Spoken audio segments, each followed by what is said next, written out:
Welcome to channel CNPC-IT. Today we have topic about life. We can conceive of no spectacle better calculated to lead the mind to serious reflections than that of an aged person, who has misspent a long life, and who, when standing near the end of life's journey, looks down the long vista of his years, only to recall opportunities unimproved. Now that it is all too late, he can plainly see where he passed by in heedless haste the real gems of life, in pursuit of the glittering gewgaws of pleasure, but which, when gained, like the apples of Sodom, turned to ashes in his very grasp. What a different course would he pursue would time but turn backwards in his flight, and he be allowed to commence anew to weave the tangled web of life. But this is not vouchsafed him. Regrets are useless, save when they awaken in the minds of youth a wish to avoid errors and a desire to gather only the true jewels of life. Life, with its thousand voices wailing and exulting, reproving and exhorting, is calling upon you. Arouse, and gird yourself for the race. Up and onward, and, waking, be awake to sleep no more, not alone by its ultimate destiny, but by its immediate obligations, uses, enjoyment, and advantages, must be estimated the infinite and untold value of life. It is a great mission on which you are sent. It is the choicest gift in the bounty of heaven committed to your wise and diligent keeping, and is associated with countless benefits and priceless boons which heaven alone has power to bestow. But, alas, its possibilities for woe are equal to those of weal. It is a crowning triumph or a disastrous defeat, garlands or chains, a prison or a prize. We need the eloquence of Ulysses to plead in our behalf, the arrows of Hercules to do battle on our side. It is of the utmost importance to you to make the journey of life a successful one. To do so you must begin with right ideas. If you are mistaken in your present estimates, it is best to be undeceived at the first, even though it cast a shadow on your brow. It is true that life is not mean, but it is grand. It is also a real and earnest thing. It has homely details, painful passages, and a crown of care for every brow. We seek to inspire you with a wish and a will to meet it with a brave spirit. We seek to point you to its nobler meanings and its higher results. The tinsel with which your imagination has invested it will all fall off of itself so soon as you have fairly entered on its experience. So we say to you, take up life's duties now, learn something of what life is before you take upon yourself its great responsibilities. Great destinies lie shrouded in your swiftly passing hours. Great responsibilities stand in the passages of everyday life. Great dangers lie hidden in the bypaths of life's great highway. Great uncertainty hangs over your future history. God has given you existence, with full power and opportunity to improve it and be happy. He has given you equal power to despise the gift and be wretched. Which you will do is the great problem to be solved by your choice and conduct. Your bliss or misery in two worlds hangs pivoted in the balance. With God and a wish to do right in human life, it becomes essentially a noble and beautiful thing. Every youth should form at the outset of his career the solemn purpose to make the most and the best of the powers which God has given him, and to turn to the best possible account every outward advantage within his reach. This purpose must carry with it the assent of the reason, the approval of the conscience, the sober judgment of the intellect. It should thus embody within itself whatever is vehement in desire, inspiring in hope, thrilling in enthusiasm, and intense in desperate resolve. To live a life with such a purpose is a peerless privilege, no matter at what cost of transient pain or unremitting toil. It is a thing above professions, callings, and creeds. It is a thing which brings to its nourishment all good, and appropriates to its development of power all evil. It is the greatest and best thing under the whole heavens. Place cannot enhance its honor, wealth cannot add to its value. Its course lies through true manhood and womanhood, through true fatherhood and motherhood, through true friendship and relationship of all legitimate kinds, of all natural sorts whatever. It lies through sorrow and pain and poverty and all earthly discipline. It lies through unswerving trust in God and man. It lies through patient and self-denying heroism. It lies through all heaven-prescribed and conscientious duty, and it leads as straight to heaven's brightest gate as the path of a sunbeam leads to the bosom of a flower. Many of you today are just starting on the duties of active life.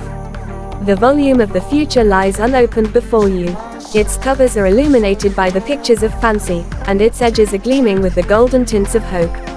Vainly you strive to loosen its wondrous clasp. 'Tis a task which none but the hand of time can accomplish.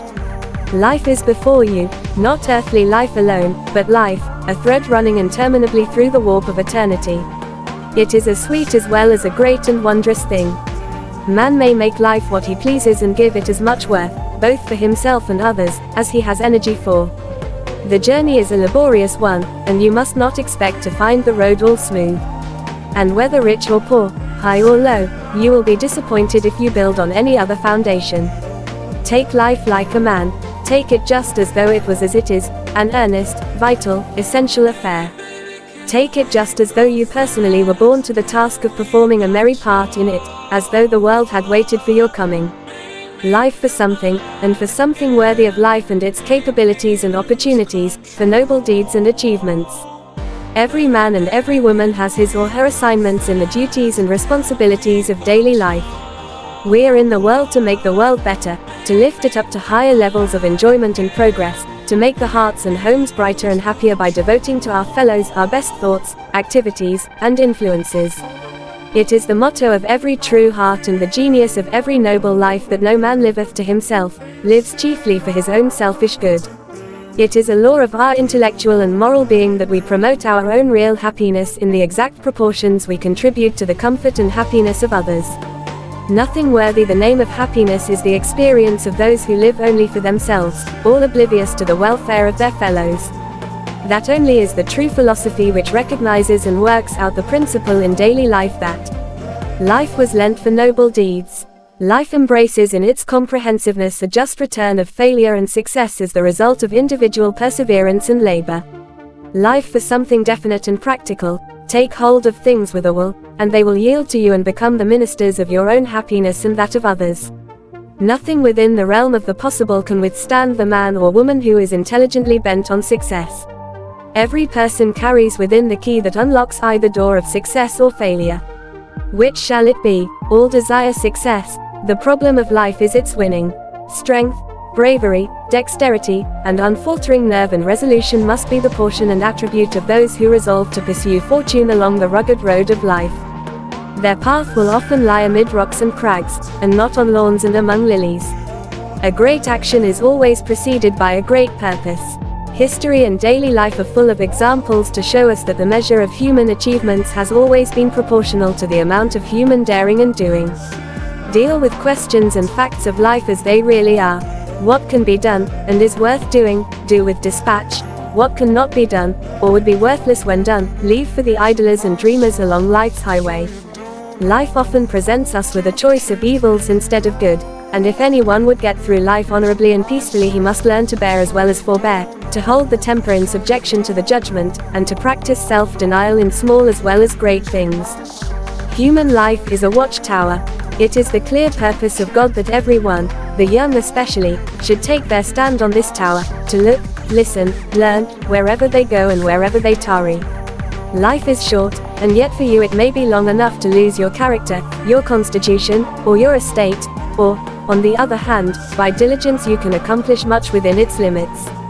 If the sculptor's chisel can make impressions on marble in a few hours which distant eyes shall read and admire, if the man of genius can create work in life that shall speak the triumph of mind 1,000 years hence, then may true men and women, alive to the duty and obligations of existence, do infinitely more. Working on human hearts and destinies, it is their prerogative to do imperishable work, to build within life's fleeting hours monuments that shall last forever.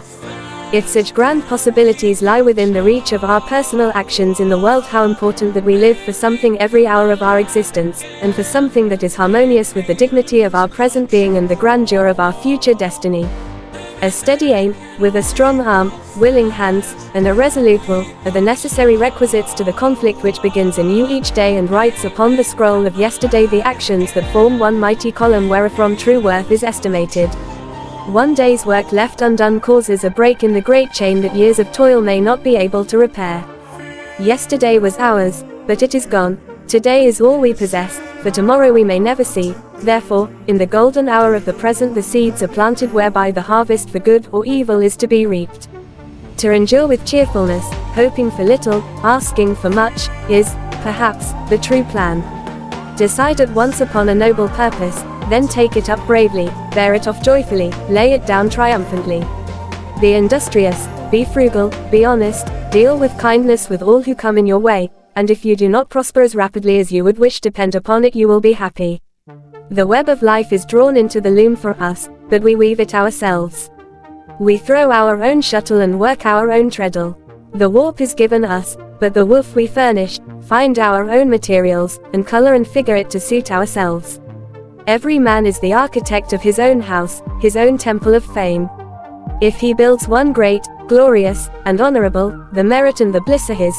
If he rears a polluted, unsightly, vice-haunted den, to himself the shame and misery belongs.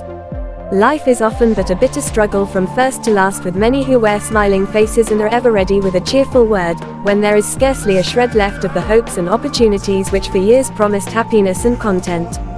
That it is human still to strive and yearn and grope for some unknown good that shall send all unrest and troubles to the winds and settle down over one's life with a halo of peace and satisfaction. The rainbow of hope is always visible in the future. Life is like a winding lane, on either side bright flowers and tempting fruits, which we scarcely pause to admire or taste, so eager are we to pass to an opening in the distance, which we imagine will be more beautiful, but, alas! We find we have only hastened by these tempting scenes to arrive at a desert waste. We creep into childhood, bound into youth, sober into manhood, and totter into old age. But through all let us so live that when in the evening of life the golden clouds rest sweetly and invitingly upon the golden mountains, and the light of heaven streams down through the gathering mists of death, we may have a peaceful and joyous entrance into that world of blessedness, where the great riddle of life, whose meaning we can only guess at here below, will be unfolded to us in the quick consciousness of a soul redeemed and purified. Thank you.